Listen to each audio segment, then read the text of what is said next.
ഓമജ്ഞാനതിമിരാന്ധസ്യ ജ്ഞാനാഞ്ജനശലാകയാ ചക്ഷുരുന്മീലിതം യേന തസ്മൈ ശ്രീഗുരവേ നമഃ. വാഞ്ചാകൽപതരുഭ്യശ്ച കൃപാസിന്ധുഭ്യേവ ച പതിതാനാം പാവനേഭ്യോ വൈഷ്ണവേഭ്യോ നമോ നമഃ. ഹരേ കൃഷ്ണ. ഇവിടെ കൂടിയിരിക്കുന്ന എല്ലാ ഭക്തന്മാർക്കും എൻ്റെ സാദര പ്രണാമങ്ങൾ.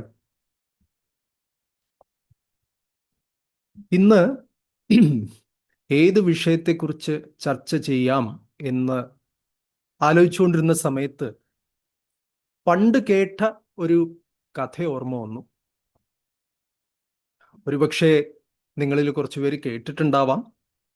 എന്നിരുന്നാലും ആ കഥയിലെ അർത്ഥം വളരെ ഗഹനമാണ്, വളരെ പ്രധാനമാണ്. മാത്രമല്ല, നമ്മൾ ദിവസവും ചെയ്യുന്ന ഈ സാധനയുണ്ടല്ലോ, നമ്മൾ ചെയ്യുന്ന ഹരേ കൃഷ്ണ മഹാമന്ത്ര ജപം, അതുമായിട്ട് വളരെ ബന്ധപ്പെട്ട് കിടക്കുന്ന ഒരു കാര്യമാണ്. അപ്പൊ കഥയിലേക്ക് പോവാം. പണ്ട് ഒരു വലിയ നഗരമുണ്ടായിരുന്നു, വലിയൊരു സിറ്റി. ഒരുപാട് വാണിജ്യ വ്യവസായ പ്രവർത്തനങ്ങൾ നടക്കുന്ന, ഒരുപാട് പേര് തിങ്ങി നിറഞ്ഞു പാർക്കുന്ന ഒരു നഗരം. ആ നഗരത്തിനടുത്ത് കുറച്ചകലെയായി ഒരു ഗ്രാമമുണ്ടായിരുന്നു. വളരെ ശാലീനമായ, പ്രകൃതി ഭംഗി നിറഞ്ഞ, ഭാരതീയമായ ഒരു ഗ്രാമം. ആ ഗ്രാമത്തില് ഒരു ശില്പി, വളരെ വളരെ സുന്ദരമായ ഭഗവത് വിഗ്രഹങ്ങൾ തയ്യാറാക്കുന്ന ഒരു ശില്പി. അപ്പോ അദ്ദേഹം ശ്രീകൃഷ്ണ ഭഗവാന്റെയും വിഷ്ണുവിൻ്റെയും പിന്നെ പല ദേവതമാരുടെയും ഒക്കെ വിഗ്രഹങ്ങൾ തയ്യാറാക്കി ആ വിഗ്രഹങ്ങളെ നഗരത്തിൽ കൊണ്ടു ചെന്ന് അവിടെ വേണ്ടപ്പെട്ടവർക്ക് വിറ്റ് അതിൽ നിന്ന് ധനം സമ്പാദിച്ച് അങ്ങനെ തൻ്റെ ജീവിതം കഴിച്ചുകൂട്ടിയിരുന്ന ഒരു ശില്പി. ഒരു പ്രാവശ്യം അദ്ദേഹം തൻ്റെ ജീവിതത്തിൽ തന്നെ ഏറ്റവും മഹത്തായ അദ്ദേഹത്തിൻ്റെ ഒരു പ്രവൃത്തി, ഒരു വിഗ്രഹം ഉണ്ടാക്കി. ശ്രീകൃഷ്ണ ഭഗവാന്റെ ഒരു വിഗ്രഹം, കല്ലിൽ കൊത്തിയ കാവ്യഭംഗി, കവിത എന്നൊക്കെ പറയുന്നത് പോലെ അത്രയും സുന്ദരമായ ശ്രീകൃഷ്ണ വിഗ്രഹം. ആ വിഗ്രഹം പൂർത്തിയാകുന്നതിന് മുൻപ് തന്നെ ആ നാട്ടുകാർ, ആ ഗ്രാമത്തിലുള്ള ആൾക്കാരൊക്കെ വന്ന് ആ വിഗ്രഹത്തെ പൂജിക്കാൻ തുടങ്ങി. അത്രയും ഭംഗിയായ ഒരു വിഗ്രഹം. ഭഗവാന്റെ തിരുവുടലിൻ്റെ ഓരോ ഭാഗവും അത്ര പെർഫെക്റ്റ് ആയിട്ട് കൊത്തിയിരിക്കുന്ന ഒരു വിഗ്രഹം.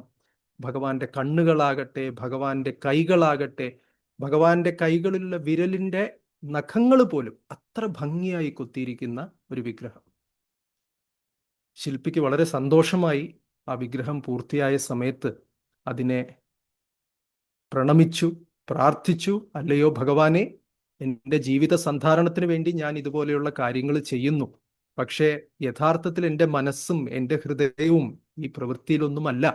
വാസ്തവത്തിൽ അങ്ങയുടെ തൃപ്പാദങ്ങളിൽ അഹൈതുകമായ ഭക്തി ഉണ്ടാവണം എന്നാണ് എൻ്റെ ആഗ്രഹം എന്നൊക്കെ പറഞ്ഞ് ആ ശില്പി താൻ തന്നെ സൃഷ്ടിച്ച വിഗ്രഹത്തിന് മുൻപിൽ പ്രാർത്ഥിക്കുന്നു. അവസാനം തൻ്റെ കർത്തവ്യം, തൻ്റെ ജീവിത സന്ധാരണത്തിന് വേണ്ടി അവിടെ നിന്ന് നഗരത്തിലേക്ക് പോകുന്നു. അപ്പോ ഇതുപോലെ വിഗ്രഹങ്ങളെ ഗ്രാമത്തിൽ നിന്ന് നഗരത്തിലേക്ക് കൊണ്ടുപോകാൻ വേണ്ടി ആ ശില്പിക്കൊരു ഒരു സെർവൻ്റ് ഉണ്ടായിരുന്നു. ഒരു കഴുതയായിരുന്നു ആ ശില്പിയുടെ സ്വത്ത്, റൈറ്റ്? അപ്പൊ എന്ത് ചെയ്യുന്നു? ഓരോ വിഗ്രഹങ്ങൾ തയ്യാറാക്കുമ്പോഴും ഈ കഴുതയുടെ മുകളിൽ വെച്ച് നന്നായിട്ട് കെട്ടി അതിനെ നഗരം വരെ കൊണ്ടു ചെന്നെത്തിച്ച് നഗരത്തിൽ വിറ്റിട്ട് വരും. ഇതാണ് പതിവ്. അപ്പൊ ഇപ്രാവശ്യവും ഈ സുന്ദരമായ ശ്രീകൃഷ്ണ വിഗ്രഹം, ആ വിഗ്രഹത്തെ ആ കഴുതയുടെ മുകളിൽ വെച്ച് നല്ല ഭദ്രമായിട്ട് അതിനെ വരിഞ്ഞു കെട്ടി അങ്ങനെ ഗ്രാമത്തിൽ നിന്ന് നഗരത്തിലേക്ക് കൊണ്ടുപോവുകയാണ്. മനസ്സിലായില്ലേ? ഇപ്പൊ പോകുന്ന വഴിക്കൊക്കെ ഓരോ വ്യക്തികൾ, ചെറിയ ചെറിയ ഗ്രാമങ്ങൾ വരുന്നു, പിന്നെ അത് കഴിഞ്ഞ് ടൗണുകൾ വരുന്നു, പിന്നെ നഗരത്തിലേക്ക് പ്രവേശിക്കുന്നു. നഗരത്തിൽ പ്രവേശിക്കുന്ന സമയത്ത് അവിടെ പലതരത്തിലുള്ള നാലും കൂടിയ വഴികളുണ്ട്, ജംഗ്ഷനുകളുണ്ട്, വിശാലമായിട്ടുള്ള ഉദ്യാനങ്ങളുണ്ട്. ഇവിടെയൊക്കെ ആൾക്കാർ തിങ്ങി നിറഞ്ഞു നിൽക്കുകയാണ്. എല്ലാവരും ഈ വിഗ്രഹത്തെ കാണുന്ന സമയത്ത് ഒരു നിമിഷം അവർ നോക്കി നിൽക്കുന്നു. അവരുടെ കണ്ണിൽ നിന്ന് കണ്ണുനീർ അശ്രുധാരകളായിട്ട് പൊഴിയുന്നു. എല്ലാവരും അവിടെ തന്നെ നമസ്കരിക്കുന്നു. അടുത്തു വന്ന് ഭഗവാന് പഴങ്ങളും പൂക്കളും എന്ന് വേണ്ട എല്ലാം സമർപ്പിച്ചു തുടങ്ങുന്നു. അത്ര ഭംഗി. സാക്ഷാൽ ശ്രീകൃഷ്ണ ഭഗവാൻ ആ വിഗ്രഹത്തില് പ്രതിഷ്ഠയ്ക്ക് മുൻപ് തന്നെ സന്നിഹിതനായിരിക്കുന്നു എന്ന രീതിയിൽ അത്രയും ഭംഗി ആ വിഗ്രഹത്തിന്. ശില്പിക്ക് വളരെ സന്തോഷമാകുന്നു. ശ്രീകൃഷ്ണ ഭഗവാൻ ഇങ്ങനെ ആരാധിക്കുന്നു. എൻ്റെ ഒരു സൃഷ്ടിക്ക് ഇത്രയും ഒരു അംഗീകാരം ലഭിക്കുന്നു, ഭഗവാന്റെ തന്നെ അനുഗ്രഹമാണ്, ഭഗവാൻ പ്രത്യക്ഷപ്പെട്ടിരിക്കുന്നു എന്നൊക്കെ പറഞ്ഞിട്ട് ശില്പിക്ക് വളരെ സന്തോഷം. കണ്ടു നിൽക്കുന്നവർക്ക് എല്ലാവർക്കും സന്തോഷം. ഇതിൻ്റെ കൂടെ ആ കഴുത ഉണ്ടായിരുന്നല്ലോ, ആ കഴുതയ്ക്കും എന്തെന്നില്ലാത്തൊരു സന്തോഷം. എന്തുകൊണ്ട്? മുൻപെങ്ങും കിട്ടാത്തൊരു ശ്രദ്ധ, മുൻപെങ്ങും കിട്ടാത്തൊരു അംഗീകാരം. ഭഗവാന് മാല ചാർത്താൻ വേണ്ടി ആൾക്കാർ വരുന്ന സമയത്ത് എക്സ്ട്രാ ഉള്ള മാല 1-2 കഴുതയുടെ കഴുത്തിൽ ഇട്ടു കൊടുത്തു.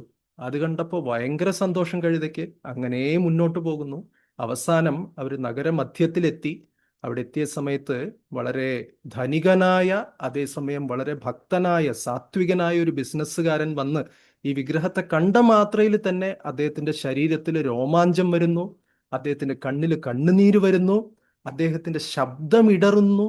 അവസാനം അത് എങ്ങനെയോ അദ്ദേഹം പ്രാർത്ഥിച്ചിട്ട് ആ ശില്പിയോട് പറഞ്ഞു, അല്ലയോ ശില്പി, എൻ്റെ എൻ്റെ ബിസിനസ്സിലുള്ള എല്ലാ ലാഭവും താങ്കൾക്ക് വേണ്ടി എഴുതിത്തരാൻ പോലും ഞാൻ തയ്യാറാണ്. പക്ഷേ ഈ വിഗ്രഹം എനിക്ക് തന്നെ തരൂ, മറ്റാർക്കും കൊടുക്കരുത് എന്ന് പറഞ്ഞു. പക്ഷേ ആ ശില്പി ഒട്ടും സ്വാർത്ഥനായിരുന്നില്ല. അദ്ദേഹം പറഞ്ഞു, അല്ലയോ സ്വാമി, ഞാൻ ആഗ്രഹിക്കുന്നതിൽ കൂടുതൽ, ഇതിനർഹിക്കുന്നതിൽ കൂടുതൽ ധനം ഞാൻ ഒരിക്കലും ആഗ്രഹിക്കുന്നില്ല. ദയവായിട്ട് എനിക്ക് ഞാൻ മനസ്സിൽ കാണുന്ന ഇത്രയും തുക മാത്രം നൽകിയാൽ മതി, അതുകൊണ്ട് ഞാൻ തൃപ്തിപ്പെട്ടോളാം എന്ന് പറയുന്നു. അങ്ങനെ അദ്ദേഹം ഒരു തുക ആവശ്യപ്പെടുന്നു. ആ ബിസിനസ്സുകാരൻ ചോദിച്ചതിൻ്റെ 3 ഇരട്ടി തുക കൊടുത്ത്, ഇത് നിങ്ങളുടെ കയ്യിൽ ഉണ്ടാകട്ടെ എന്ന് പറഞ്ഞ് വലിയൊരു പല്ലക്കൊക്കെ കൊണ്ടുവന്ന് ശ്രീകൃഷ്ണ ഭഗവാന്റെ വിഗ്രഹത്തെ പല്ലക്കില് ആവാഹിച്ച് അവിടെ നിന്ന് അദ്ദേഹത്തിന്റെ കൊട്ടാരത്തിലേക്ക് ഈ ശ്രീകൃഷ്ണ വിഗ്രഹത്തെ കൊണ്ടുപോകുന്നു. എല്ലാവർക്കും വളരെ വലിയ സന്തോഷം. ആ നഗരത്തിൽ പുതിയൊരു ക്ഷേത്രം വന്ന പ്രതീതി അവിടെ ഉണ്ടായി. അങ്ങനെ വളരെ സന്തോഷവാനായിട്ട് ശില്പി തൻ്റെ സുഹൃത്തിൻ്റെ കൂടെ തിരിച്ചു നടക്കുകയാണ്. തിരിച്ചു പോകുന്ന വഴിക്ക് അതേ ഉദ്യാനങ്ങൾ, അതേ വലിയ വലിയ കെട്ടിടങ്ങൾ, അതേ 4 കൂടിയ വഴികൾ. പക്ഷേ ഇപ്രാവശ്യം ആ കഴുത നോക്കുന്ന സമയത്ത് ആരും ഇദ്ദേഹത്തെ തിരിഞ്ഞു നോക്കുന്നില്ല. ഒരു മനുഷ്യൻ പോലും ആ കഴുതയ്ക്ക് ഒരു ബഹുമാനം കൊടുക്കുന്നില്ല. അങ്ങനെ കുറച്ചു കഴിഞ്ഞപ്പോൾ ആൾക്കാരുടെ തിരക്ക് കൂടി. അവിടെ ആ 4 കൂടിയ വഴികളിലൂടെ പോകുന്ന സമയത്ത്, പോകുന്ന വഴിക്ക് ഒരു വഴിപോക്കൻ ആ കഴുതയെ ഒന്ന് തട്ടി, അറിയാതെ ഒന്ന് തട്ടി. പിന്നെ ആ തിരക്കിനിടയ്ക്ക് പെട്ടപ്പോൾ അത്യാവശ്യം അങ്ങോട്ടും ഇങ്ങോട്ടും ഒരു ഇടിയൊക്കെ കൊണ്ടു കഴുതയ്ക്ക്. ദേഷ്യം വന്നു. ഇത്ര നേരം എന്നെ ബഹുമാനിച്ചിരുന്ന ഈ ജനങ്ങൾക്ക് പെട്ടെന്ന് എന്ത് സംഭവിച്ചു എന്ന് പറഞ്ഞ് അതിൻ്റെ ഹൃദയത്തിനകത്ത് അരിശം കൂടിക്കൂടി വന്നു. അവസാനം എന്ത് ചെയ്തു? ഒരു സമയത്ത്, താങ്ങാനാകാത്ത സമയത്ത്, ഏതോ ഒരാള് പോകുന്ന വഴിക്ക് അതിനൊന്ന് തട്ടിയിട്ട് പോയ സമയത്ത് കഴുത അതിൻ്റെ പുറംകാല് വെച്ച് ഒറ്റ ചവിട്ട് കൊടുത്തു. ആ മനുഷ്യൻ പരിക്കേറ്റ് താഴെ വീണു. അത് കണ്ട സമയത്ത് നാട്ടുകാരുടെ ക്ഷമ നഷ്ടപ്പെട്ടു. അവരെല്ലാവരും കൂടി ചേർന്ന് കിട്ടിയ വടിയും കല്ലും ഒക്കെ എടുത്ത് കഴുതയെ എറിയാൻ തുടങ്ങി, അടിക്കാൻ തുടങ്ങി. അങ്ങനെ കഴുതയെ പെരുമാറാൻ തുടങ്ങി. ആ സമയത്ത് ആ ശില്പി അദ്ദേഹം നാട്ടുകാരോട് പറഞ്ഞു, ദയവായി ക്ഷമിക്കുക, ഇത് അറിവില്ലാത്തൊരു ജീവിയാണ്. എൻ്റെ കാര്യം നടക്കാൻ വേണ്ടി ഞാൻ ഇതിനെ കൂട്ടിക്കൊണ്ടു പോകുന്നു എന്നേ ഉള്ളൂ. എനിക്ക് അടുത്തതും എൻ്റെ ജീവിതം നടത്തണമെങ്കിൽ ഇതിൻ്റെ സഹായം ആവശ്യമുണ്ട്. അവിവേകം കൊണ്ട് അതെന്തെങ്കിലും പ്രവർത്തിച്ചു കഴിഞ്ഞാൽ നിങ്ങൾ അതിന് ക്ഷമിക്കണം എന്ന് പറഞ്ഞ് അദ്ദേഹം കഴുതയ്ക്ക് വേണ്ടി നാട്ടുകാരോട് ക്ഷമ ചോദിക്കുന്നു. അപ്പൊ നാട്ടുകാർ പറഞ്ഞു, ശരി, താങ്കൾ പറഞ്ഞത് കൊണ്ട് മാത്രം ഇതിനെ ക്ഷമിച്ചിരിക്കുന്നു, ഇതിന് കുറച്ച് വിവരം വെക്കണം എന്ന് പറഞ്ഞിട്ട് ഒരു ശകാരവും കൊടുത്ത് അതിനെ തിരിച്ചുവിടുന്നു. പോകുന്ന വഴിക്കൊക്കെ കഴുത ആലോചിക്കുകയാണ്, എന്താണ് ഇവിടെ സംഭവിക്കുന്നത്? ഈ നാട്ടുകാരെന്താ, ഇവർ കഴുതകളാണോ എന്ന് പറഞ്ഞ് കഴുത വിചാരിക്കുന്നു, അല്ലേ? സോ അതിനൊരിക്കലും മനസ്സിലായില്ല എന്തുകൊണ്ടിങ്ങനെ പോകുന്ന വഴിക്ക് ഒരു പെരുമാറ്റവും തിരിച്ചു വരുന്ന വഴിക്ക് മറ്റൊരു പെരുമാറ്റം. ഒരിക്കലും അതിന് മനസ്സിലാക്കാൻ സാധിച്ചില്ല. അതുപോലെ തന്നെ നമ്മുടെ ആധ്യാത്മിക ജീവിതത്തിലും പലപ്പോഴും ഇതിൻ്റെ ഒരു സ്വഭാവം നമ്മുടെ ഹൃദയത്തിനകത്ത്, ഇതുപോലുള്ളൊരു സ്വഭാവം നമ്മുടെ ഹൃദയത്തിനകത്ത് ഉണ്ടാവാം. നമുക്ക് കിട്ടുന്ന പേരും പ്രശസ്തിയും അതുപോലെ നമുക്ക് എന്തെങ്കിലും ഒരു അറ്റൻഷൻ കിട്ടുകയാണെങ്കിൽ ശ്രീകൃഷ്ണ ഭഗവാന്റെ സാന്നിധ്യമുണ്ട്, നമ്മളൊക്കെ ഭക്തരാണ്. ആ കഴുതയുടെ മുകളിൽ ഭഗവാന്റെ വിഗ്രഹം ഉണ്ടായിരുന്നപ്പോൾ ആ ബഹുമാനവും അംഗീകാരവും പ്രാർത്ഥനയും ഒക്കെ ആ വിഗ്രഹത്തിനാണ് കിട്ടിയത്, അല്ലേ? അതിൻ്റെ കൂടെ ആ കഴുതയ്ക്കും കിട്ടി. അതേപോലെ തന്നെ ഭഗവാനെ നമ്മൾ മറന്നു കഴിഞ്ഞാൽ ഇതിൻ്റെ ഈ പറഞ്ഞ കഥയുടെ അവസ്ഥയാവും നമ്മുടെയും കഥ, അല്ലേ? സോ അതുകൊണ്ട് അഹങ്കാരം എന്ന് പറയുന്നൊരു കാര്യം പലപ്പോഴും നമ്മൾ ഭക്തിക്ക് തടസ്സം നിൽക്കുന്നത് ഈ അഹങ്കാരമാണ്. അഹങ്കാരം എന്ന് വെച്ചാൽ എനിക്ക് എന്നെക്കുറിച്ച് മാത്രമേ ചിന്തിക്കാൻ സാധിക്കുകയുള്ളൂ, മറ്റുള്ളവരെക്കുറിച്ചോ ഭഗവാനെക്കുറിച്ചോ ഒന്നും നമുക്ക് ചിന്തിക്കാൻ സാധിക്കില്ല. ഞാൻ ഇന്ന് എന്താണോ, ഞാൻ ഇന്നൊരു ഭക്തനാണ്, ഞാൻ ഈ ഹരേ കൃഷ്ണ മഹാമന്ത്രം ജപിക്കുന്നു, ഞാൻ പലതരത്തിൽ ഈ പ്രസ്ഥാനത്തിൽ സേവനം ചെയ്യുന്നു, ഇങ്ങനെയൊക്കെ ആണെങ്കിൽ ഇതിൻ്റെ കാരണം ആരാണ്? ഇതിൻ്റെ കാരണം ശ്രീകൃഷ്ണ ഭഗവാന്റെ കാരുണ്യമാണ്, ഭഗവാന്റെ സാന്നിധ്യമാണ് നമ്മുടെ ജീവിതത്തിൽ. അതേപോലെ തന്നെ ആ ശില്പി എന്ന് പറയുന്നത്, ഈ കഥയിലെ ശില്പി വാസ്തവത്തിൽ നമ്മുടെ ആധ്യാത്മിക ഗുരുക്കന്മാരാണ്. ആ ഗുരുക്കന്മാര് നമ്മളെ സേവനത്തിൽ, ഭഗവാന്റെ സേവനത്തിൽ നിയോഗിക്കുകയാണ്. അപ്പം ഇങ്ങനെ ഈ യാഥാർത്ഥ്യം മനസ്സിലാക്കി നമ്മൾ കാര്യങ്ങൾ ചെയ്തു കഴിഞ്ഞാൽ അഹങ്കാരം എന്നുള്ള പ്രശ്നം ഉണ്ടാവില്ല. മനസ്സിലായില്ലേ? മറ്റൊരു കാര്യം, അഹങ്കാരത്തിൻ്റെ മറ്റൊരു വശം എന്ന് പറഞ്ഞാൽ നമുക്ക് നമ്മളെക്കുറിച്ച് മാത്രം ചിന്തിക്കാൻ സാധിക്കുന്നുള്ളൂ, മറ്റൊന്നും ചിന്തിക്കാൻ സാധിക്കുന്നില്ല എന്നുള്ളതാണ്. നമ്മൾ ദിവസവും ഹരേ കൃഷ്ണ മഹാമന്ത്രം ജപിക്കുന്ന സമയത്ത് എന്താണ് നമ്മുടെ ചിന്ത എന്നുള്ളത് നമ്മൾ സൂക്ഷിച്ച് നിരീക്ഷിക്കേണ്ടിയിരിക്കുന്നു. എന്തിനെക്കുറിച്ചാണ് നമ്മൾ ചിന്തിക്കുന്നത്? പലപ്പോഴും നമ്മൾ നാമം ജപിക്കുന്ന സമയത്ത് എനിക്ക് അനുഭവമുണ്ട്, 1 മാല 2 മാല 3 മാല ജപിച്ചിട്ടുണ്ടാവും, പക്ഷെ കൂടുതലും എൻ്റെ പ്രശ്നങ്ങൾ, ഇന്ന് ഞാൻ എന്താണ് ചെയ്തു തീർക്കേണ്ടത്, ഇങ്ങനെയുള്ള കാര്യങ്ങളാണ് ചിന്തിക്കുന്നത്. നാമത്തിനെ കുറിച്ചോ ഭഗവാന്റെ ലീലകളെക്കുറിച്ചോ ഒന്നും ചിന്തിക്കാൻ നമുക്ക് പലപ്പോഴും നമ്മുടെ മനസ്സ് നമ്മളെ അനുവദിക്കാറില്ല, റൈറ്റ്? ഇതും അഹങ്കാരത്തിൻ്റെ മറ്റൊരു വശമാണ്. അതായത് എൻ്റെ ചിന്തകളിൽ മാത്രം ഞാൻ മുഴുകി നിൽക്കുന്നു, റൈറ്റ്? കുറച്ച് കഴിഞ്ഞാൽ ബോറടിക്കും. നമ്മളെക്കുറിച്ച് തന്നെ ചിന്തിക്കാൻ നമ്മൾ അത്ര കേമന്മാരാണോ, അല്ലേ? അതുകൊണ്ട് ഈ നാമജപത്തിൻ്റെ സമയം പതഞ്ജലി യോഗത്തിൽ പറയുന്നു, യോഗ ചിത്തവൃത്തി നിരോധ എന്ന് പറയുന്നു. നമ്മുടെ ചിത്തം, നമ്മുടെ മനസ്സിൻ്റെ പ്രവൃത്തികൾക്ക് ഒരു കൂച്ചുവിലങ്ങ്, ഒരു തടയിടാനുള്ള ഒരു അവസരമാണ് യോഗ അഭ്യാസം. അപ്പം നമ്മൾ ചെയ്യുന്ന ഹരേ കൃഷ്ണ മഹാമന്ത്ര ജപവും ഒരു തരത്തിലുള്ള യോഗ അഭ്യാസമാണ്. വെറും യോഗം അഭ്യാസമല്ല, ഏറ്റവും ഉന്നതമായ യോഗാഭ്യാസമാണ് കലിയുഗത്തിലെ ജപയോഗം, റൈറ്റ്? അപ്പം നമ്മൾ ഈ ചെയ്യുന്ന ജപയോഗത്തിൻ്റെ സമയത്തെങ്കിലും, ആ 1 മണിക്കൂർ 2 മണിക്കൂർ നമ്മളിപ്പോൾ ചെയ്യുന്ന ഒരു സമയത്തെങ്കിലും നമ്മൾ ചെയ്യേണ്ട പരിശ്രമം ഇതാണ്: എന്നെക്കുറിച്ച്, എൻ്റെ പ്രശ്നങ്ങൾ, എൻ്റെ കാര്യങ്ങൾ, ഈ ചിന്തകളിൽ നിന്ന് മാറി കുറച്ചു നേരം നമുക്ക് ഭഗവാന്റെ നാമത്തിൽ ശ്രദ്ധ കൊടുക്കുക.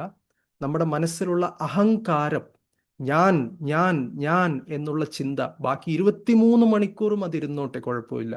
നമ്മൾ ജപിക്കുന്ന 1 മണിക്കൂർ ഞാൻ എന്നുള്ള കാര്യം കുറച്ചു നേരത്തേക്ക് മാറ്റി വെച്ച് അവിടെ നാമത്തിൽ ശ്രദ്ധിക്കാൻ ശ്രമിക്കുക. ഏറ്റവും പ്രധാനമായിട്ട് പറയുന്ന ഒരു കാര്യം, ഒരു ടിപ്പാണ് ചാൻറ്റിങ്ങിന് വേണ്ടി, ഇത് വളരെ പ്രയോജനപ്പെടും.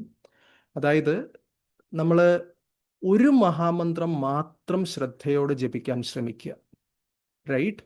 ഒരു മാലയിൽ 108 മന്ത്രമുണ്ട്, 108 നമുക്ക് ശ്രദ്ധയോടെ ജപിക്കാൻ സാധിക്കുമോ എന്ന് ചോദിച്ചാൽ അത് നമ്മുടെ കൺട്രോളിൽ ഇല്ലാത്ത കാര്യമാണ്, നമ്മുടെ നിയന്ത്രണത്തിലില്ലാത്ത കാര്യമാണ്. അതുകൊണ്ട് എന്ത് ചെയ്യുക?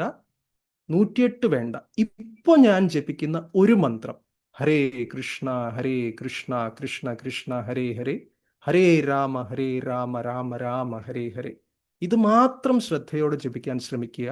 ഞാൻ എന്നുള്ള ചിന്ത മാറ്റി വെച്ച് അവിടെ നാമത്തിൽ ശ്രദ്ധ ചെലുത്താൻ ശ്രമിക്കുക. ഇത് വളരെ ഫലപ്രദമാണ്. ഒരു മന്ത്രം മാത്രം ശ്രദ്ധയോടെ ജപിക്കുക. അടുത്ത മന്ത്രം അടുത്തത് വരുമ്പോൾ നമ്മൾ ശ്രദ്ധയോടെ ജപിക്കാൻ ശ്രമിക്കുക. ഓക്കെ. സോ അഹങ്കാരത്തിൻ്റെ കാര്യമാണ് പറഞ്ഞത്. എനിക്കും ഉണ്ട് അഹങ്കാരം. അപ്പം അതിൽ നിന്നൊക്കെ കുറച്ചു നേരത്തേക്കെങ്കിലും നാമം ജപിക്കുമ്പോൾ ഒരു മാറ്റം കിട്ടാൻ വേണ്ടി എല്ലാ വൈഷ്ണവരുടെയും കാരുണ്യം ആവശ്യമുണ്ട്. അപ്പോൾ എനിക്ക് വേണ്ടിയും എല്ലാവരും പ്രാർത്ഥിക്കുക. ഹരേ കൃഷ്ണ. Thank U.